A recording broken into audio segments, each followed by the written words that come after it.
Hello everyone, welcome to Meat, Fish, Poultry Process Technology lecture series. My name is Shiv Prasad. I am an assistant professor at Department of Food Technology, Vignan's Foundation for Science Technology, and in continuation with our previous lecture, wherein we have exclusively studied about the palatability characteristic of meat, such as like the color, water holding capacity, as well as juiciness. So in continuation with that particular lecture, in today's lecture we will be having an exclusive discussion on the other eating qualities, such as like the texture and tenderness and the flavor. So how exactly these palatability characteristics are going to have an influence on the overall eating characteristic of the meat, we will have an understanding on the same. Okay, so first then we have texture as well as the tenderness, which is an important palatability characteristic of the meat as well as meat product. So let us have an understanding how this texture as well as the tenderness will have an influence on the eating characteristic of the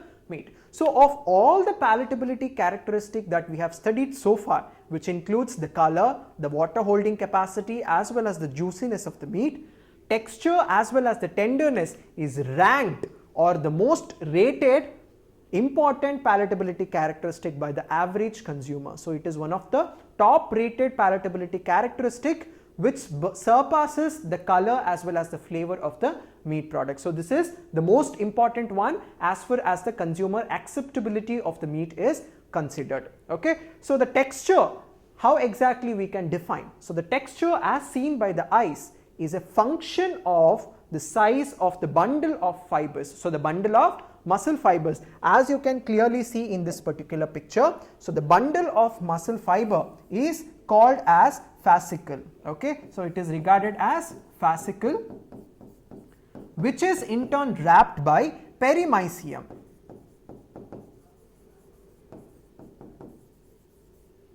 Okay, so these are the two important factors which in turn has an influence on the coarseness and effectively the texture as well as the tenderness of the meat as well as meat product. Okay, so the bundle of fiber is called as fascicle, as well as the something that is wrapping this particular fascicle is called as perimycium. So in turn these two things will have an influence on the eating characteristic of the meat. Okay, so let us have an understanding how these will have an influence. Okay, so the size of the bundle is determined not only by the number of fibers but also the size of the later one, that is the perimycium. So the size of the bundle of the muscle fiber is fascicle. Okay, so it is not just the fascicle which is determining the coarseness, but also the size of the perimycium will also have an influence on the same. Okay, so the coarseness of the texture, as we have already know, is effectively influenced by the variety of factors.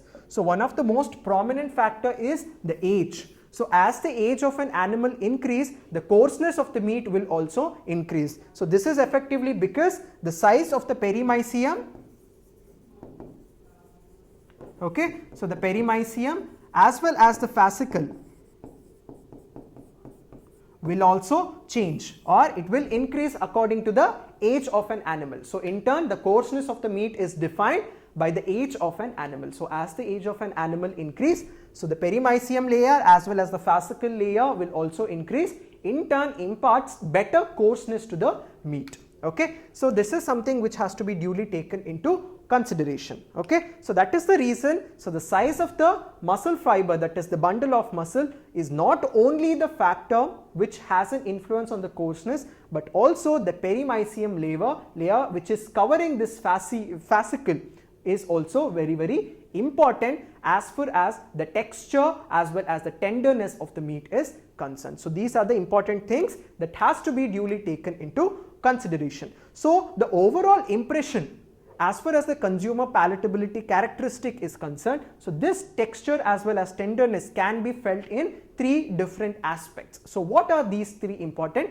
aspects? So the first thing, we have the initial ease of penetration of the meat by the teeth. So how effectively one can actually bite in this particular chunk of meat. Okay, so that is firstly. Okay, so the initial penetration of the tooth by the meat. Okay, so secondly, we have the ease with which the meat is broken into fragments. So how exactly this meat is broken into different fragments is the second aspect which is taken into consideration. So the third end, we have the amount of residue which is remaining after chewing. So after chewing, what is the residue that is remaining? So the amount of which will also have an influence on the tenderness as well as the texture of the meat. So these are the three important factors or the aspect which exclusively defines the palatability characteristic, that is texture as well as tenderness, as far as the consumer acceptability is concerned.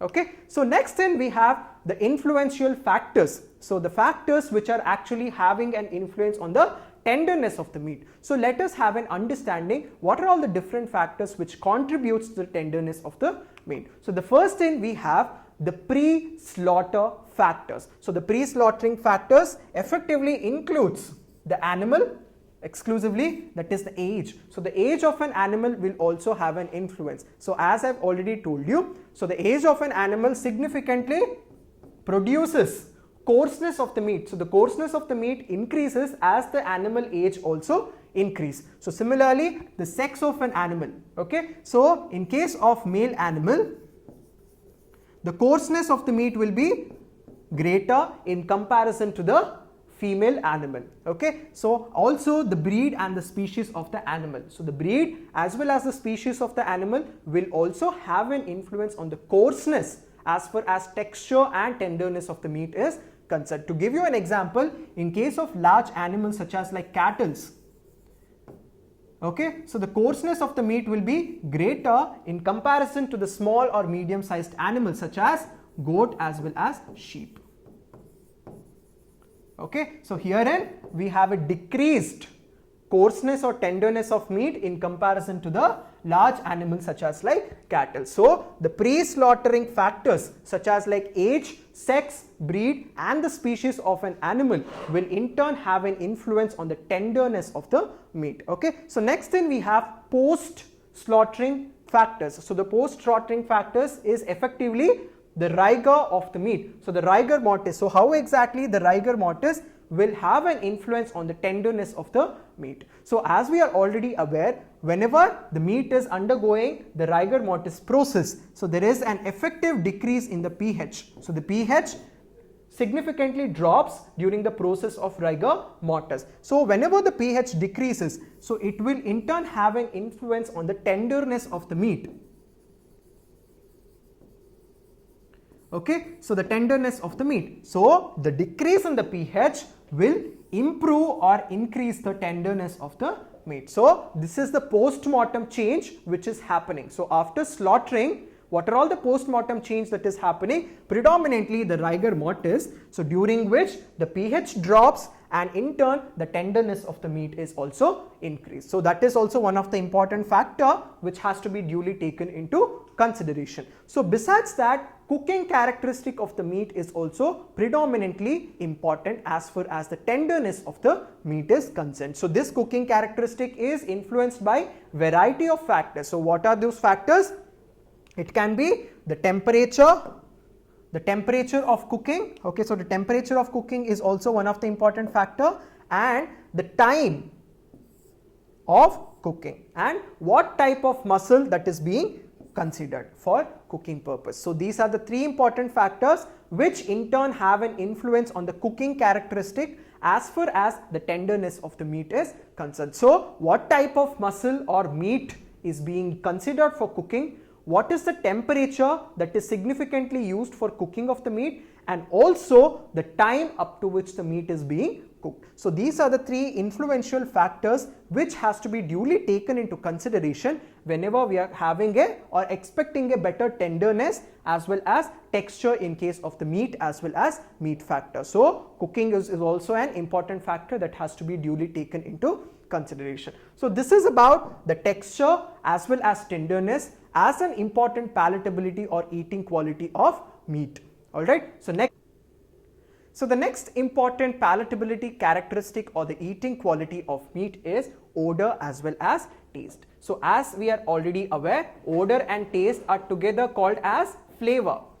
So let us have an understanding how flavor will in turn have an influence on the eating characteristic of the meat. So this particular flavor involves odor, taste, texture, temperature as well as pH. So these are the important factors which in turn contributes to the flavor of the product. Okay, so the taste, that is the odor, and the texture as well as the pH as well as temperature. So these factors will in turn have an influence on the flavor characteristic of the meat. Okay, so this particular odor as well as the taste in case of the cooked meat is exclusively because of the volatile compounds that is present in the meat. So herein I have established a table which gives the precursors of the selected volatile compounds in case of the variety of meat product. So let us have an understanding on the same. So herein the precursors as well as the corresponding volatile compounds that is formed in case of the meat product. Okay, so the first thing we have the cysteine as well as the monosaccharides. Okay, so the cysteine as well as the monosaccharides acts as a precursor for the volatile component that is 2-acetyl 2-thiazoline. Okay, 2-acetyl 2-thiazoline is a volatile compound which is formed because of the precursors such as like the cysteine, which is an amino acids, as well as monosaccharides, that is the carbohydrates. So similarly we have proline as well as reducing sugar. So this proline as well as reducing sugar are the precursors for the formation of 2-acetyl 1-pyrroline. Okay, so these are the corresponding volatile compounds which are formed by the corresponding precursor. Okay, so this table gave us an information about the important precursors and the corresponding volatile compounds that is produced in case of the meat product. Okay, so this particular flavor has an or in turn have a profound effect on the acceptability of the particular meat. So if the flavor of the meat is bad because of the rancidity or oxidation of the fat, so then such kind of the product will not be accepted well by the consumer. So the flavor will also have a profound effect on the buying characteristic of the consumer. Okay, so the duration and the temperature of the cooking influences the nature and the intensity of the color as well as odor in case of the meat. So in our previous lecture we have effectively understood how cooking characteristic will have an influence on the color of the meat. Okay, so the duration and the temperature of the cooking will in turn also has an influence on the flavor characteristic of the meat. So as I've already told you, this flavor volatile components are liberated during the process of cooking. So if the cooking temperature is extremely high, so these volatile components might be lost. So in turn the flavor characteristic of the meat might be reduced. So the time as well as the temperature of the cooking will in turn have an effect on the presence or absence of volatile components in case of the meat product. Okay, so this is the gradual loss. So there it has been observed that there has been a gradual loss of the volatile components or the flavor components during the storage. So this occurs even in the conditions such as like the freezing condition. So there has been a variety of study which have determined that the volatile components are lost during the storage process as well as the freezing of the meat as well as meat product. Okay,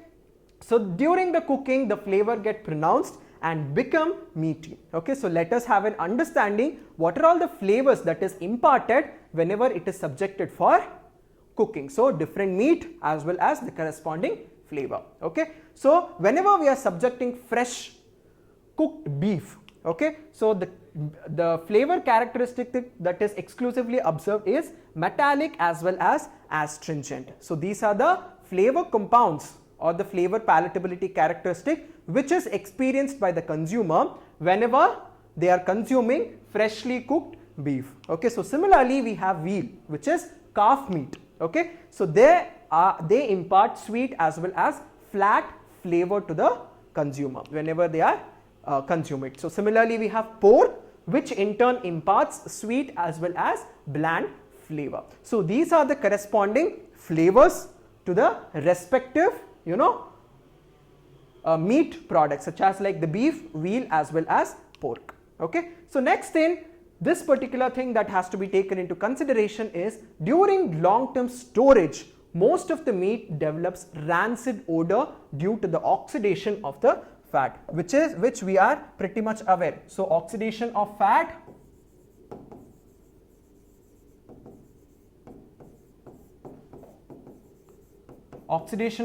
is regarded as rancidity.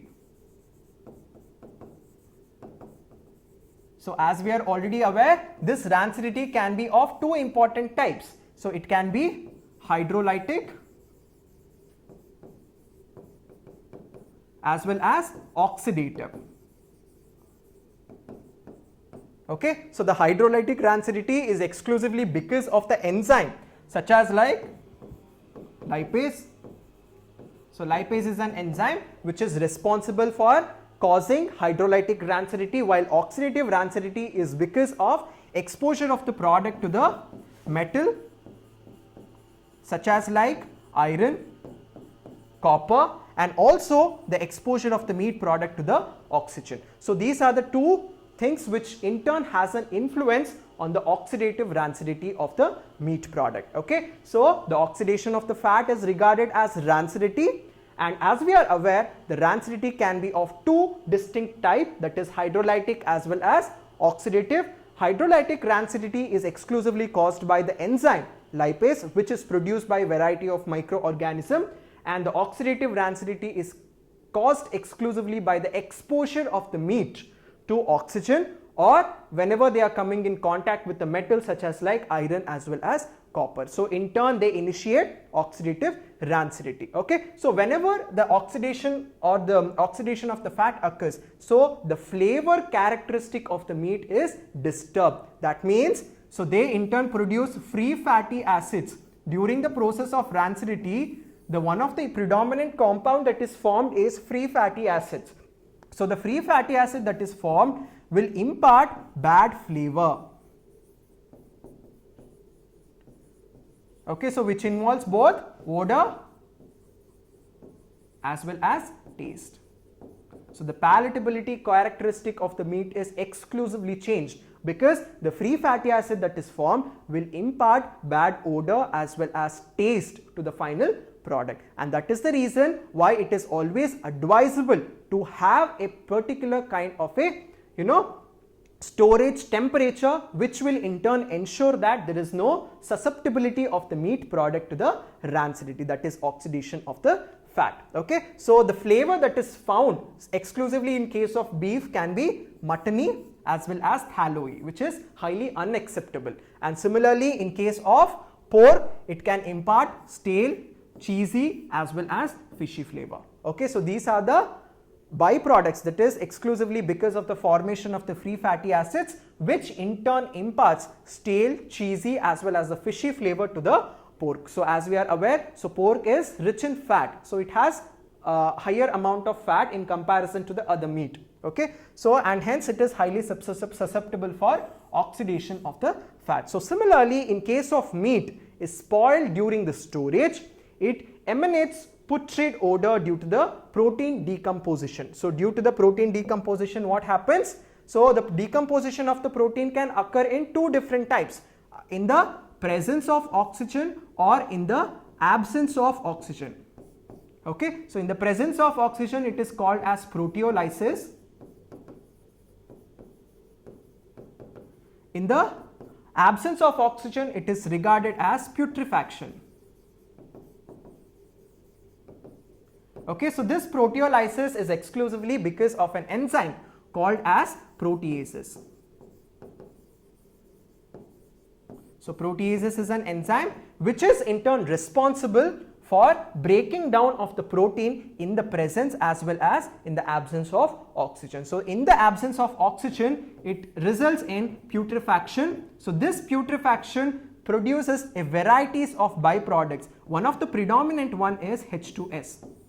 Okay, hydrogen sulfide is one of the predominant byproduct which is formed during the breakdown of protein in the absence of oxygen, which is regarded as putrefaction. So whenever putrefaction happens, so the H2S is produced and thereby it imparts bad odor as well as the flavor to the final product. So this is how the flavor has an influence on the characteristic or the palatability of the meat product. Okay, so it is always advisable that a proper storage temperature has to be ensured, in turn avoiding the proteolysis as well as the oxidation of the fat, which is regarded as rancidity. Okay, so this is about the odor as well as the taste of the meat as well as meat product, which in turn establishes the eating palatability characteristic of the meat product. So that is all for today, guys. In today's class, we have exclusively understood two of the most important palatability characteristic, that is